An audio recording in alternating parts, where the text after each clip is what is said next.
Yes people, what is good? I am BA, back once again with another reaction in the Deadwood series. We have reached episode 10 and it is called Mr. Wu. The majority of the last episode centred around them getting this Fox sort of government set up in the town to keep Washington off their backs, from what I can gather. So people were being distributed weird job titles including E.B. Farnham Mayor.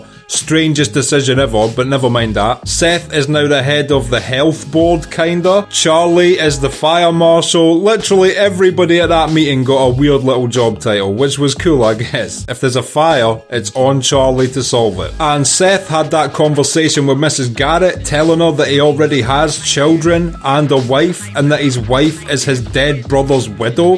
I do not know what to make of that. I'm sure we will learn more. It can't be as it first appears. Surely he didn't watch his brother die, then just go and fuck his wife and take control of his children. There must be more to it than that. Hopefully we find out a bit more about that story. And also, the big one for me, Calamity Jane's decided to leave Deadwood. I really hope she changes her mind. This show will lose a big thing if she doesn't return to it. So I really hope that that's not a true decision she's having and she's going to decide against it at some point, because I don't want this to be the last time we ever see Calamity Jane. She's such a good character. But yeah, as always, I've been looking forward to this week's episode, so let's get into it. This is episode 10 of season 1, Mr. Wu. Let's check it out and see what it's saying to it. It would be awesome though if Calamity Jane was going to Yankton just to finish off Jack McCall before his court case. I would be happy if that's why she was leaving town.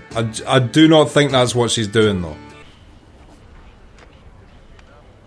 I was going to say it looks quiet in the store today, but maybe they've just not opened up yet. Time for breakfast. You go ahead. Bullshit. Come on. That's all it takes to change Seth's mind. A quick bullshit. What was that he brought with him? He obviously didn't trust leaving it there. I worked a proposal up on a permanent infirmary and a camp dump. The first use for those fees is paying bribes. Ah, okay, so he was like creating a proposal for Farnham. Does Farnham now being mayor affect his business? Always glad to hear from the camp health commissioner. What a little shit. I hate that guy.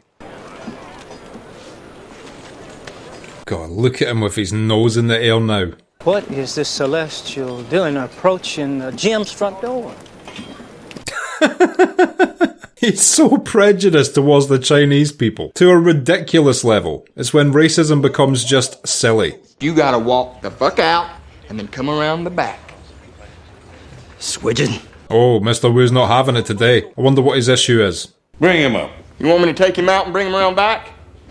Bring him the fuck up. Al seems less prejudiced than the rest of these guys. Why do they have such a bad opinion of Chinese people back in this time? I do not get it. Do you think I should open it back up? I believe that's what Al would want. Oh, you know what's best for him, Dan.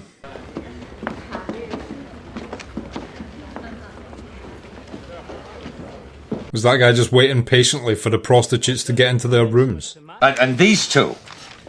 Cocksucker!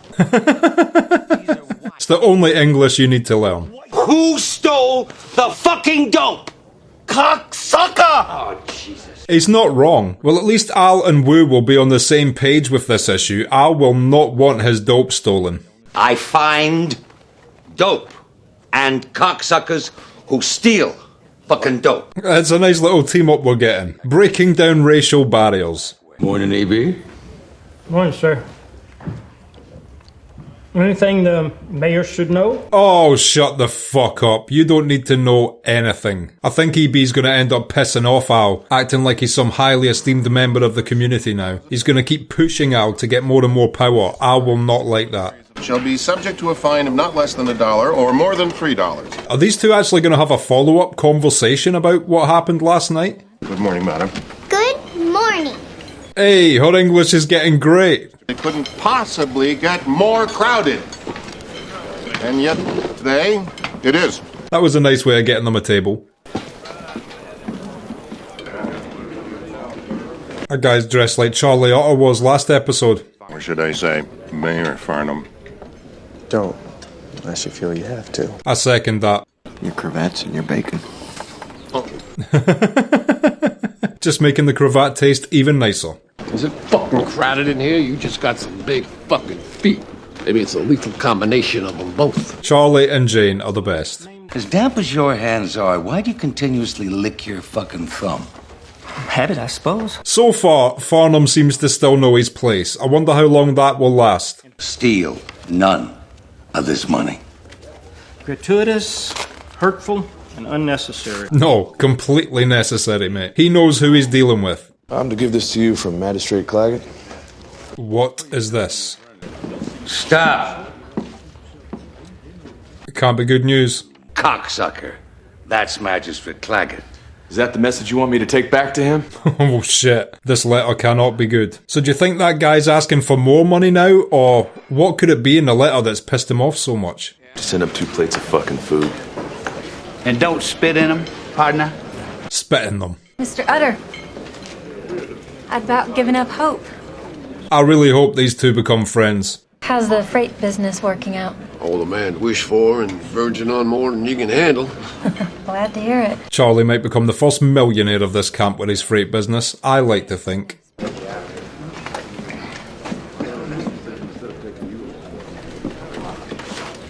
In the comments, people let me know this is an entire set. I love the fact this is just a giant set they're all working in. Shows no sign of becoming less crowded.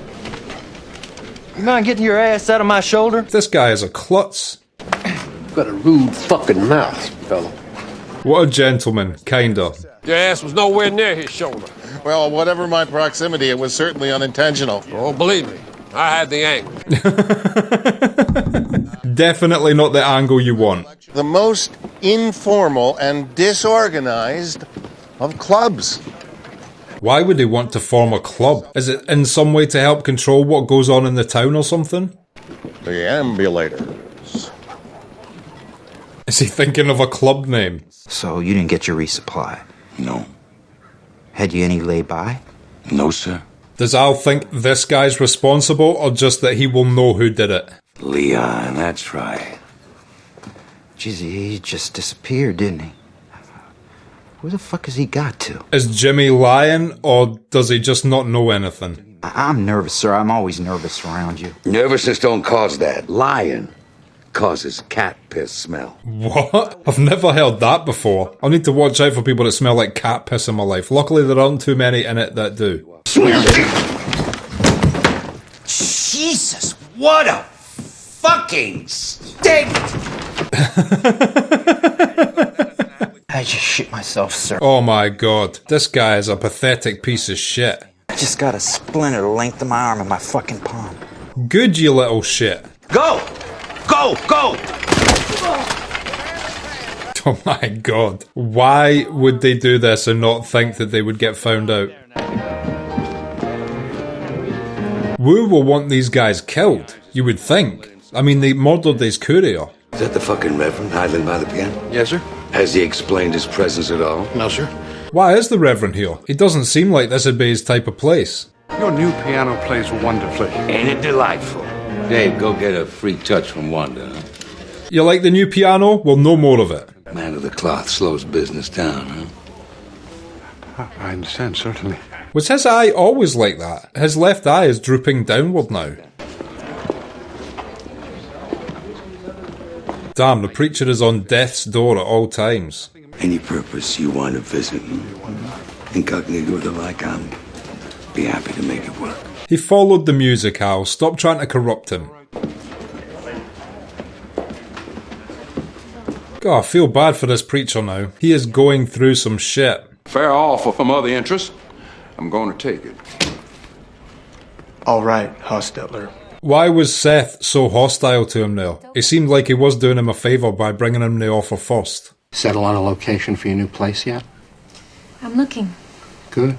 That's a lie. She's not looking for a place because she doesn't want size money being invested in it. I still think it would be the best thing for her to get the fuck out of there. You rob his fucking courier and kill the cocksucker. What the fuck do I do with you, huh? I'm so fucked up, Mr. Swearingen. Oh, these idiots. It's already clearly tense between Wu and the rest of this town, and these two dickheads kill his courier and steal his drugs. He'll probably draw a picture explaining to me it's 10% of the dope. And then I'll probably draw a picture for him, portray myself a cunt.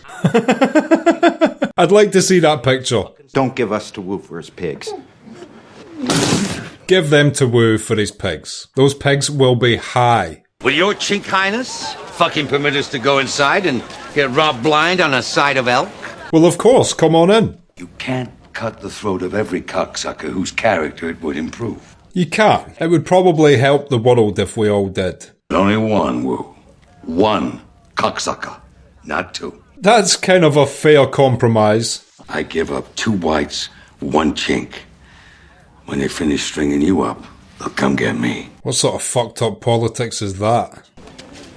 And they got some free meat. That was a good little meeting. Think these chinks understand you? They understand my fucking attitude, that he's a fucking wily big shot, builds him up amongst his people. True. It makes him look like a badass to the rest of the Chinese community. I'd like to think there's at least one Chinese person there, though, that does understand English properly. Nice meat! Is that Dan trying to help his sales as well? You missing Pharaoh dealer you're drinking over. Robbed and murdered a chink opium courier. Fuck, that was his other Pharaoh dealer that did that. No way. A white dope fiend's still white. I don't deliver white men to chinks. Oh, fuck off, Sai. You don't need to do anything else to make me dislike you, mate, but done well. Well done.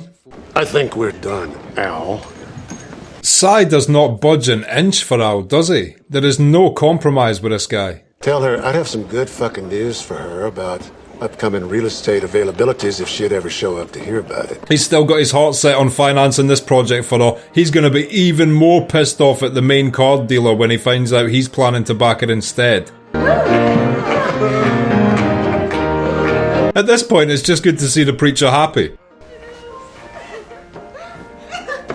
So this what it's come to in Deadwood, eh, Doc? Are they making fun of the preacher? Fuck off. You know, when you giggle, you leak piss.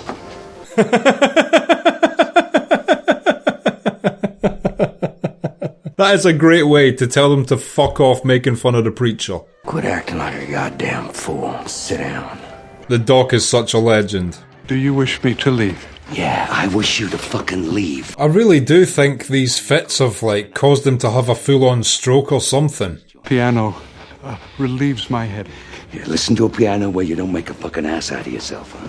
Ah, this poor guy. Well, I'm certain now it's a tumor. Oh, that caused the fits too, huh? Yes. Yeah, it seems like it is, yeah. Ah, that's such a shame. Well, he ain't coming back in my joint. He's a fucking man of the cloth in case he fucking forgets, kicking up his legs like a 4-bit strumpet. Oh, how can you judge someone that's going through all that, though? Clearly not his fault. Come on, buy a drink! Get your bricks up! Spend some fucking money, huh? Yeah, with that attitude, you're gonna have them pulling out their wallets. Moved 300 miles to set the same damn situation up I left Montana to get away from. Kinda true. I believe Hostetler's had worse afternoons. Wife and child I barely know.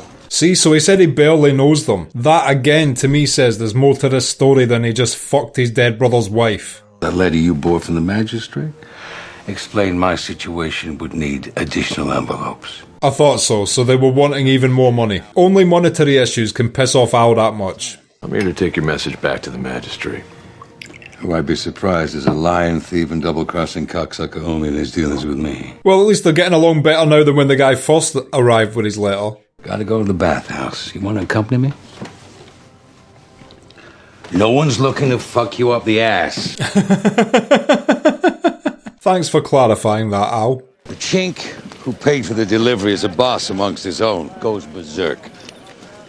Matter of indifference still, huh? I don't know why he's asking for this guy's advice on this issue. The other one works for a clever cocksucker who is watching us from his balcony even as we speak. Sai is indeed looking down.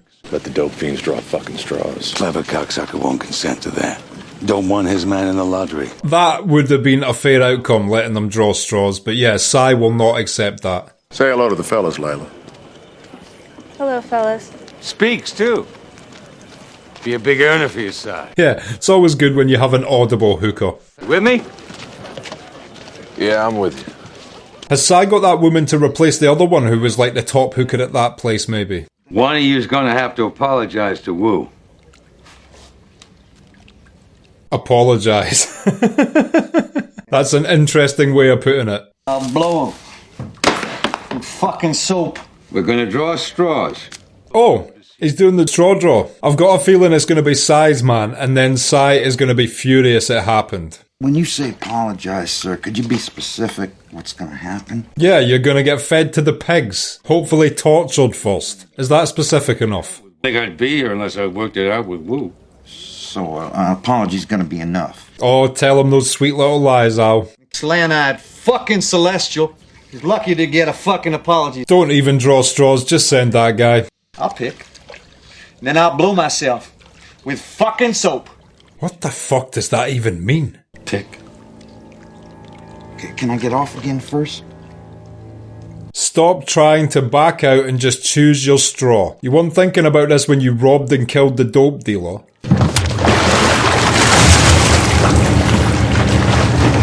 Oh shit, is Al just gonna kill him here? That's not what Wu wants. Wu wants to kill him himself. Bullock and Starr first took in the camp.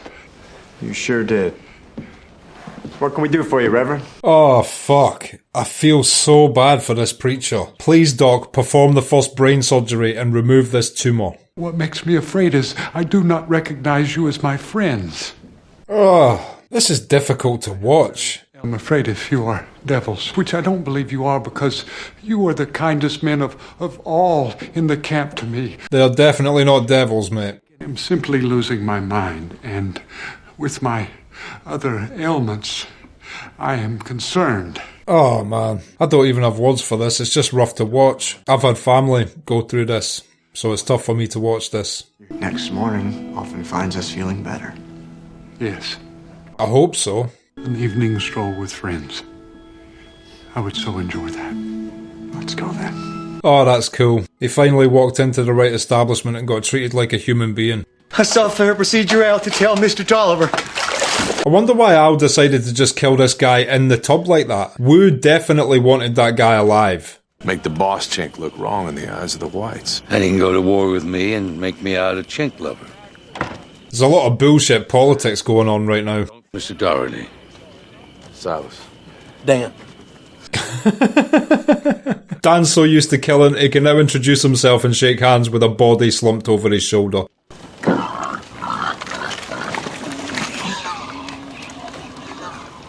Oh, he didn't mind. I thought Wu would be furious the guy wasn't still alive. Well, as long as Wu's happy. That's cool. Okay, and that was episode 10 of season 1 of Deadwood, Mr. Wu, and I will be back in just a minute with my thoughts on that. So, Mr. Wu, what did I think of that? This was an interesting insight into the dynamics going on in the town regarding the racial tension between the Chinese community and the rest of the community and all the politics involved and Al doing the right thing and catching the perpetrators, but how he would be seen by people if he was perceivably siding with the Chinese over any issue. It seems like such racist bullshit to me. Yes, I know this was a different time. Yes, I know back in those times they saw Chinese people as lessers than themselves. It's the exact same thing that was happening to Irish and Scottish people at that time. So I, as a Scottish person, of course, sympathise with Mr. Wu. It could have just as easily have been two Irish or two Scottish people doing that, and we would have been looked down upon in the same way. And there would have been similar politics about having sided with us over the other white people. One thing I want to point out though is, these guys are 1 or 2 generations removed from immigrant parents. Their accents wouldn't be like this. There would be a complete mix mash of all sorts of different accents going on right now, and the classic American accent wouldn't be formed for a while yet after these times. People forget how young a country America was, and also how late it took to form these classic American accents we know today as normal American accents. But yeah, I imagine back in these times the accents would have been all over the place, showing people from a variety of different backgrounds. But I understand why they choose the classic quote-unquote cowboy accent for these shows, because it's what Western media has trained us to accept as how people talked back in the Old West. I might be wrong about that, but you don't just forge an accent out of thin air as distinct as an American one so quickly after the country being so new to immigration. And I'd like to have seen the meeting where they agreed on it. You know, there's Polish, Scottish, Irish, English, German, people from all different backgrounds. Scottish people like, well, we're not talking in a German accent. German's like, we're not talking in the Scottish accent. Then someone just went, well, what about this one? And everyone was like, yeah, okay, that's kind of cool, that's different. Then it's settled then, we will all talk like that. This episode did make me like Al a bit more though, because of course he was sympathetic to Mr. Wu's cause. He was selfishly sympathetic. I mean, Mr. Wu was going to be giving him the dope, so he was personally invested in the situation. That being said, the feel of everyone around him at that time would be to side with the white people over any Chinese, and the fact that he took, yes, business interests, but also Mr. Wu's concerns in and ended up siding with Mr. Wu to some extent was cool to see. It shows that as ruthless as he is, deep down he is attempting to be a cold-blooded peacekeeper, but still a peacekeeper. And yeah, we learned that the preacher's problem is probably a tumour in his brain. That is so fucking rough to see. I feel so sorry for him. He seems like such a nice guy, regardless of me disagreeing with his personal belief system. But all you can ask from someone is that they're a nice person, and the preacher definitely seems like one of the nicest people in Deadwood. And to see him be treated like that, thrown out of establishment simply for what he believes, and having to deal with all these fears and worries of his brain changing by himself, it's just brutal to watch. I wish the doc knew of some way to help him, but of course, tumours and things like that are still something that we struggle with completely getting rid of in certain places to this day. So I can only imagine how much it sucked to have an ailment like that back in those times. And I think having this alliance with Mr. Wu might actually pay off for Al in the long run. When everybody else is hating on him, Mr. Wu will remember the people in Deadwood that actually had his back, or even took his concerns seriously. If shit ever hits the fan in the future, he will definitely have Al's back. So that is like one in the back pocket for Al, and cool to see. I swear, these episodes are so good. I thought I was about 25 minutes into this episode when it ended. They go by so quickly for me. They've all been so enjoyable to watch so far. I don't know how it's going to keep improving from here, but I've heard from people in the comments and on my Patreon that this show just keeps getting better and better. I find that hard to believe, but even if it maintains the same quality, I'll be so happy that I reacted to this. I need to actually take the time to thank my Patreons for having good taste. My Patreons vote on what show I watch next. If I had a bunch of Patreons with bad taste, I could have been watching 20 seasons of the shittest thing ever right now, and the fact that they selected this for me makes my job as a reactor so much easier. So thanks to all you guys for having great taste in TV shows, and I cannot wait as always to see what happens next time. If you've liked this video, click like, subscribe to the channel to see more videos like this, ring the bell to be notified as to when they drop. If there's anything you want to talk about, comment down below and share this around to anyone you think might appreciate it or want to watch these reactions along with us. My Patreon link is down in the description. If you become a patron, you get access to my blog, you get access to these reactions I put on YouTube a month and a half in advance, and you also get access to full-length versions of everything I react to. So consider becoming a patron, it helps me and my channel out so much, and until next time, I have been BA, peace.